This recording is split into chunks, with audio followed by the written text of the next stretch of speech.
আজ 12ই ফেব্রুয়ারি। আজ আমাদের স্কুলে শেষ ক্লাস ছিল, কারণ আজকের পর থেকে স্টাডি লিভ শুরু হয়ে যাবে। 18 ফেব্রুয়ারি আমাদের ফাইনাল এক্সাম। তাই ঘরে পড়াশোনা করার জন্য এই কদিন আমাদের ছুটি দিয়েছে। আমি পুরানো ক্লাসটাকে খুব মিস করছি। আর আমার ক্লাস টিচারকেও খুব মিস করছি, কারণ ম্যাম আমাকে খুব ভালোবাসে। আবার নতুন ক্লাস শুরু হবে, নতুন নতুন বই, নতুন ক্লাসরুম।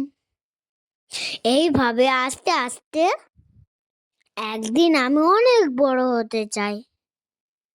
সবাই আশীর্বাদ করো, একদিন আমি যেন অনেক বড় হতে পারি। দেখো, গল্প করতে করতে আমার আপেলটাও কমপ্লিট হয়ে গেছে, কিন্তু ভালো করে আটা শুকায়নি। আর আমি বইটা বন্ধ করে দিয়েছিলাম। দেখো, আপেলটা অন্য পেজের সঙ্গে চিপকে গেছে, কাগজগুলো লেগে গেছিল।